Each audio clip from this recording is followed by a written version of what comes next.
Baik teman-teman, selamat datang kembali. Pada kesempatan kali ini saya akan membahas mengenai analisa saham untuk minggu ini, periodenya tanggal untuk besok 2 Juni 2022 sampai dengan minggu depannya lagi tanggal 10 Juni 2022. Jadi pada saat saya bahas ini tanggal 1 Juni 2022 tanggal merah ya, hari lahirnya Pancasila, jadi bursanya libur. Saya bahas untuk minggu ini dan minggu depan ya, tanggal 2 sampai tanggal 10 karena minggu ini hanya tinggal 2 hari ya. Sekalian sampai dengan minggu depan masih valid ya, kurang lebih seperti itu. Uh, jadi saya mulai langsung dengan yang pertama adalah untuk saham INKP atau Indah Kiat Pulp and Paper ya. Jadi bahwasanya untuk INKP ini secara mingguannya ini sudah terlihat dia masih sideways sebenarnya ya. Area supportnya kurang lebih di area sekitar 7325 ya. Ini saya gambarkan ya. Kemudian resisten terdekatnya di area 8750.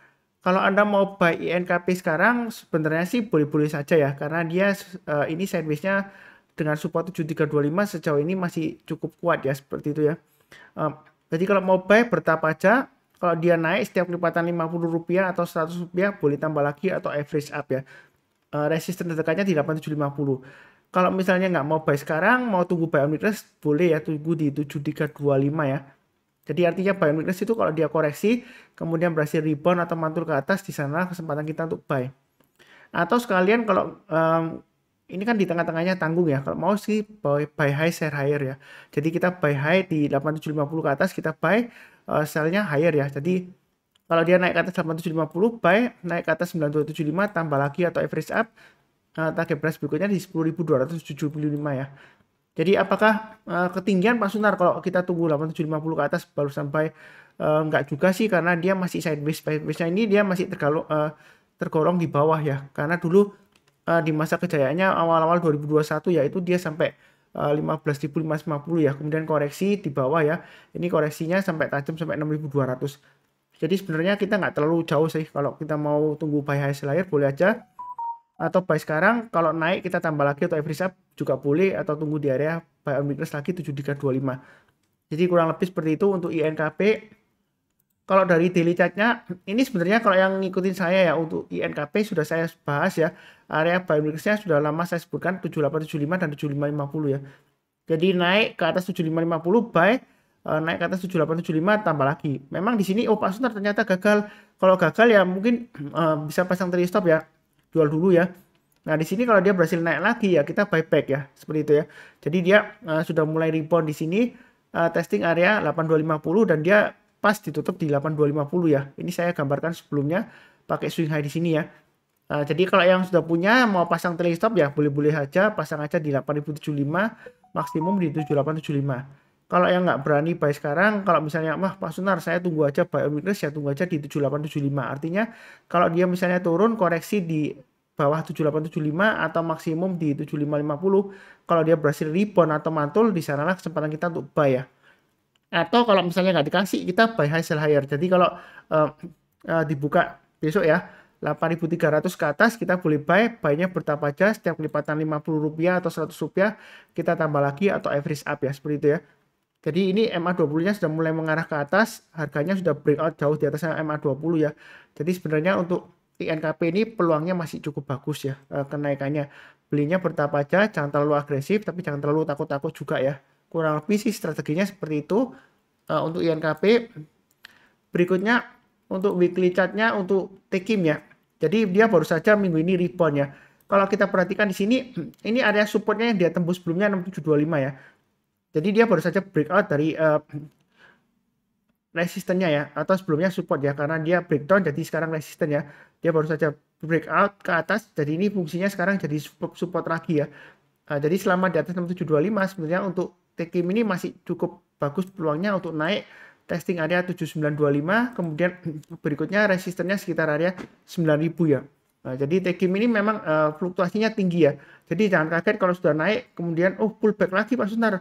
Karena sebelumnya pernah ya seperti ini ya. Dia sudah mulai naik kemudian koreksinya dalam ya minggu depannya ya.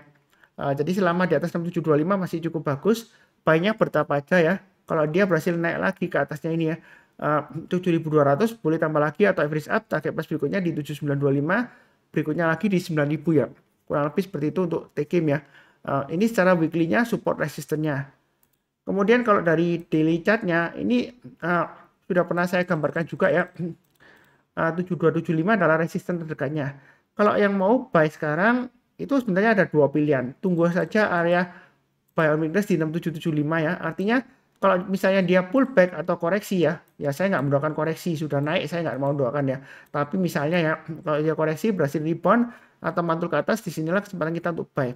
Atau sebenarnya ya, kalau mau lebih amannya memang tunggu naik ke atas 7275 ya, kita buy ya. Jadi buy high sell higher.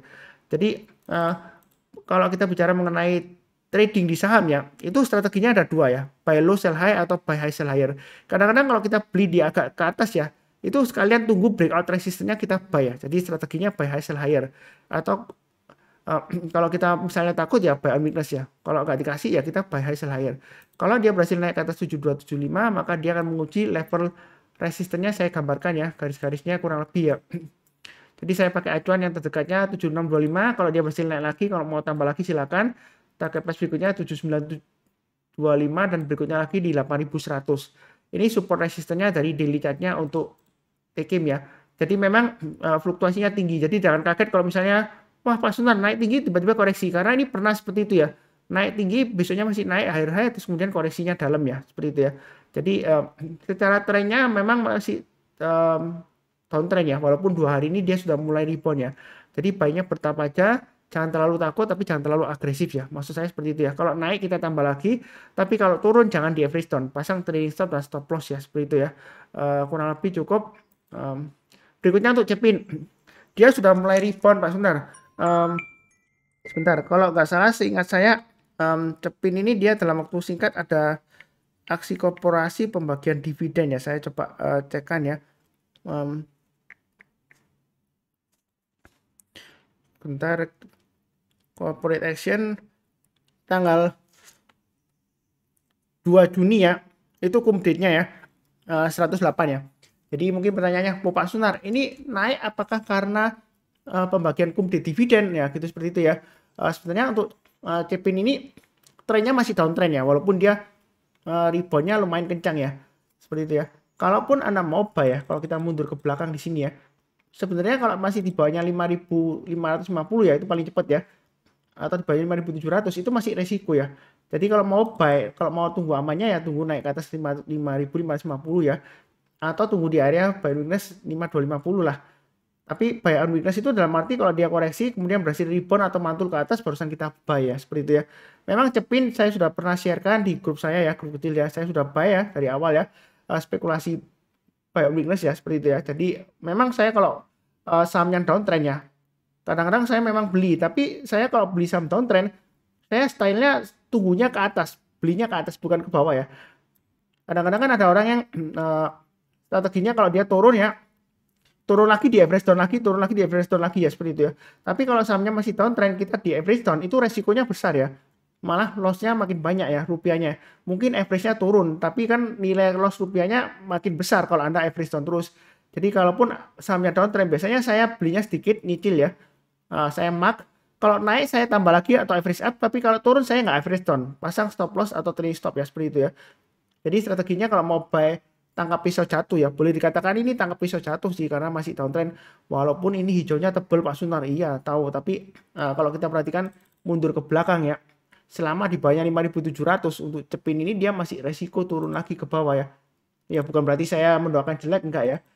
Ya kalau mau spekulasi buy sekarang ya silakan aja, asalkan perhatikan level 5250 itu weekly supportnya seperti itu ya. Saya ambil dari swing high-nya di sini. Kalau dia naik ke atas 5.550 mau tambah lagi silakan, atau naik ke atas 5.700 yang belum punya mau buy ya silakan ya. Malah kalau selama dia bertahan di atas 5.700 sebenarnya lebih aman ya daripada kalau kita mau spekulasi buy sekarang. Tapi terserah style masing-masing sih ya. Mau dapat murah sekarang boleh, tapi hati-hati ya, 5250 itu acuannya. Memang masih sentimen pembagian dividen ya. Tapi di sini kalau mau pasang trading stop ya 5350 boleh ya. Ini support resistance-nya untuk daily-nya agak sedikit berbeda ya. Mau buy sekarang boleh aja tapi jangan terlalu banyak ya. Setiap kelipatan Rp50 atau Rp100 boleh tambah lagi atau average up ya. Target price terdekatnya di 5650 dan 5875. Nah, setelah pembagian dividen apakah dia bakalan gap down atau turun lagi ya? Kemungkinan selalu ada ya. Tapi di sini ya saya sudah sebutkan ya, memang kalau buy sekarang masih resiko ya. lebih baik tunggu ke atas 5650 atau 5750 ya kalau mau lebih amannya. Seperti itu ya. Biasanya sih kebanyakan sih maunya murah ya. Mau harga murah bawah jadi buy sekarang ya boleh saja, tapi paling penting di sini kalau mau pasang trailing stopnya atau stop lossnya pasang aja di 5175, kemudian maksimum stop lossnya di 4800 ya. Tapi kalau kita pakai stop loss 4800 mungkin terlalu jauh ya lossnya ya. Ya mungkin 5175 kemudian maksimum ya di low-nya ini ya 5075 ya. Low-nya tanggal 31 Mei 2022 ya. Itu strateginya untuk cepin ya. Kurang lebih seperti itu, jadi jangan terlalu agresif. Cukup ya kurang lebih pembahasannya ya. Berikutnya Java. Java saya juga sudah punya, memang saya kecenderungan terus terang aja tangkap pisau jatuh. Sebelumnya saya sudah pernah buy juga tangkap pisau jatuh tapi gagal ya. Jadi kali ini saya coba lagi. Tapi biasanya memang saran saya ya, saya nggak pernah menyarankan beli saham downtrend. Tapi kadang-kadang saya juga beli, tapi saya belinya itu nggak banyak. Mungkin ya saya mark dulu 10% dari keseluruhan jatahnya ya. Kalau naik saya tambah lagi atau average up, tapi kalau turun saya nggak average down ya, seperti itu ya. Jangan lupa pasang trailing stopnya atau stop lossnya. Karena ini kecenderungan masih turun ke bawah. Mungkin ada yang bertanya, oh Pak Sunar, bukannya kalau harga murah itu enak Pak Sunar, dapatnya murah kan? Makin turun lagi, buy lagi, makin buy lagi. Sebenarnya kalau prinsipnya seperti itu ya, makin turun ke bawah makin murah. Ini kalau kita perhatikan di sini ya, mungkin Anda berpendapat ya, wah ini ya rebound ya, berarti murah ya, sudah buy. Terus Anda invest gitu ya. Ternyata bisa turun dalam ya. Waktu pandemi itu dia bisa sampai turun di bawahnya 800 ya, seperti itu ya. Ya kalau dia sudah berhasil rebound seperti ini 2220. Kalau sudah terjadi biasanya ngomongnya gampang ya. Oh Pak Sunar saya belinya di sini gitu ya. Lumayan profitnya gitu ya. Cuannya ya 2220 saya take profit. Iya kalau sudah terjadi. Kalau belum terjadi, kalau dia makin turun lagi kan kita nggak akan pernah tahu ya seperti itu ya. Makanya di sini ya belinya bertambah aja. Kalau naik kita tambah lagi atau average up. Selama di bawahnya 1545 sebenarnya untuk Java ini masih resiko ya. Kita perhatikan sebelumnya ya, dia bertahan di atas 1545 ya, ketika dia breakout ke atas di sini ya, breakout ke atas ya, break up ya. Jadi tunggu aja kalau mau lebih amannya atau buy-nya bertahap aja, jangan terlalu agresif. Seperti saya buy tapi saya buy-nya nggak terlalu banyak ya. Untuk Java ya kurang lebih seperti itu ya. Sebentar, apakah ada aksi korporasi juga pembagian dividen? Saya cekkan sekalian. Sepertinya enggak ya. Dia sudah bagi dividen 14 April ya kumdetnya ya. Jadi harusnya nggak pengaruh ya aksi korporasi apa ya. Jadi di sini belinya bertahap aja. Kalau tadi itu support resistennya untuk weekly-nya, kalau dari daily chart-nya tetap sama ya. Kalau mamanya tunggu naik ke atas 1545. Atau yang belum punya ya sekalian tunggu dia breakout ke atas 1485 lah ya. Jadi naik ke atas 1485 kita buy, naik lagi ke atas 1545 tambah lagi atau average up. Bagi yang sudah punya ya jangan lupa stop loss berikutnya di 1385 dan 1365 ya. Jangan lupa pasang ya seperti itu ya. Memang ini kecenderungan masih downtrend di bawah. Walaupun ini kelihatannya sideways ini Pak Sunar. Mau buy sekarang boleh nggak? Boleh aja kalau Anda mau tangkap bisa jatuh ya, tapi jangan terlalu banyak. Kalau naik kita tambah lagi atau average up, tapi kalau turun lagi apalagi breakdown di bawah 1330 jangan di average down ya. Kalau di average down nanti turunnya bisa dalam ya. Kalau kita lihat ke belakang ya, kalau misalnya Anda ngotot memaksakan diri average down, ini bisa turun sampai bisa aja mengulang lagi pada masa pandemi dulu ya 2020 ya, sampai low-nya 760 memungkinkan ya. Bukan berarti saya mendoakan turun sampai ke sana ya, enggak ya. Ini mudah-mudahan aja dia berhasil naik, ya belinya bertambah aja lah ya, seperti itu ya. Kalau naik kita tambah lagi, kalau turun jangan di average down atau hold ya. Pasang trailing stopnya dan stop lossnya. Kurang lebih cukup untuk Java. Berikutnya untuk Care. Care ini dia sudah mulai rebound ke atas 520. Jadi selama di atas 520, kalau mau buy sekarang boleh ya. Target resistance terdekatnya sekitar 600 ya. Minimal berkaca dari swing high sebelumnya di sini 595 ya. Ya sekitar 580-an lah, kemungkinan masih bisa tercapai. Kalau mau buy sih bertahap aja, jangan terlalu agresif ya. Memang cenderung sideways di atas ya.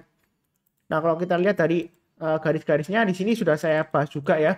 Area buy on weekly sudah saya sebutkan di 500 ya, ini sebelumnya kalau di daily ya. Memang agak sedikit berbeda ya, daily sama weekly-nya garis-garisnya berbeda. Jadi kalau dia naik ke atas 500 seperti ini rebound, buy boleh ya. Naik ke atas 520 tambah lagi, naik ke atas 540 tambah lagi ya. Ini sudah sering banget saya bahas ya di analisa samarian ya. Jadi trading di Care ini lumayan mudah ya. Acuannya garisnya setiap kelipatan 20 rupiah ya. seperti itu ya. Jadi kalau mau tambah lagi atau average up naik ke atas 540 tambah lagi ya, seperti itu ya. Kalau dia berhasil naik lagi ke atas 560 boleh tambah lagi atau average up boleh ya. Target price berikutnya 580 dan 600 ya. Tapi kalau dia sudah berhasil breakout ke atas 560 seperti ini ya, breakout ke atas kemudian nggak lama lagi dia gagal ditutup di bawahnya 560 ya, lebih baik jual dulu sebagian. Kalau turun lagi jual dulu semua boleh ya. Memang dia cenderungan fluktuasinya lumayan tinggi dan lumayan lebar ya untuk CARE ya. Kalau yang mau tunggu buy and request lagi ya tunggu di 500 atau 520 lah ya. Artinya kalau dia koreksi di bawah 520 seperti ini ya. Ini kan sudah berhasil breakout sebelumnya ya. Kemudian koreksi di bawah 520 ternyata berhasil rebound lagi. Kalau mau buyback silahkan ya seperti itu ya. Nah, jadi fluktuasinya lumayan lebar sih ya. Kalau kita lihat ada apa ini Pak Suntar? Kok pembelian asing kelihatannya tinggi gitu ya? Ya sebenarnya kadang-kadang kalau kita lihat ini grafiknya kan hijau tebal ya. Kalau kita lihat di hourly-nya ini gap up pada saat closing ya kan? Jadi kita harus hati-hati. Dalam arti gini ya. Kalau penutupan gap up seperti ini, apalagi terjadi di pada waktu closing itu sebenarnya bukan harga market yang sesungguhnya. Dalam arti bukan berdasarkan permintaan dan penawaran. Ini karena proses closingnya dia naik ya, seperti itu ya. Nah, jadi ada kemungkinan turun nggak Mas Sunar ya? Sebenarnya sih mau buy request boleh di area 520 atau sekalian tunggu di 500 ya, kurang lebih seperti itu. Tapi kalau misalnya mau buy hasil higher ya naik lagi ke atas 540 kalau mau buy atau sudah pasang trailing stop sudah jual ya silakan buy ya seperti itu ya. Buy-nya bertahap aja, jangan terlalu agresif ya. Kurang lebih seperti itu untuk CARE. Berikutnya untuk Mayor ya. Ini weekly-nya Mayora ini memang masih cenderung sideways di bawah ya. Boleh dikatakan masih downtrend ya walaupun sideways ya. Ini di bawah ya. Jadi apakah saatnya buy? Boleh aja kalau mau buy sekarang, tapi perlu diingat kalau dia gagal bertahan di atas 1635, saran saya sih jual dulu semuanya ya. Memang untuk Mayora ini masih resiko ya, masih di bawahnya ini ya. Kalau maupun Anda mau buy, tunggu aja kalau naik ke atas 1850 ya. Atau swing high di sini 1860 lah ya. Saya naikkan ya. Jadi kalau sudah naik ke atas 1860, kalau mau buy ya silakan ya, buy hasil higher ya. Nanti setiap kelipatan Rp20 atau Rp50 terserah ya. Anda boleh tambah lagi atau average up ya. Jadi bahwasannya untuk Mayora ini masih resiko ya, seperti itu ya. Tapi kalau mau spekulasi buy sekarang boleh aja, tapi jangan terlalu banyak. Maksud saya seperti itu ya. Kemudian kalau dari daily-nya ini ya, dia kelihatan ini MA20-nya cenderung melandai ya di bawah ya. Jadi sudah mulai bangkit di sini ya. Memang penjualan asing masih lumayan besar ya, net sell di sini ya. Masih turun terus ya. Jadi kalau mau buy sih bertahap aja, jangan terlalu banyak ya, masih resiko di bawah walaupun sideways ya. Kalau dia naik lagi ke atas 1850 atau 1860 di sini ya, boleh tambah lagi atau average up naik ke atas 1920 tambah lagi, naik ke atas 1995 tambah lagi dan seterusnya ya. Itu untuk Mayora. Ya mudah-mudahan aja dia ikutan bangkit ya. Karena kalau kita lihat dari sektornya IDX non cyclic ya, dia sudah mulai mengangkat naik ke atas ya, seperti itu ya. Jadi mudah-mudahan aja Mayora dia ikutan naik ya. Jadi untuk IDX non cyclic itu kan Unilever, HMSP, IJPP itu kan sudah mulai rebound naik ya. Dan yang terakhir Cepin, Gudang Garam juga mulai naik juga ya, seperti itu ya. Ya mudah-mudahan aja dia lancar naiknya. Mayora terakhir dia kenaikannya ya nggak begitu tinggi sih, tapi ya lumayan lah. Ya kurang lebih seperti itu ya. Mudah-mudahan aja sukses. Ini cukup ya untuk analisa saham minggu ini dan minggu depannya sampai tanggal 10 Juni 2022. Jangan lupa cek playlistnya di video deskripsi di bawah ini. Seperti biasanya saya doakan selalu semuanya selalu sehat, damai dan sejahtera selalu. Amin. Terima kasih banyak. Sekian.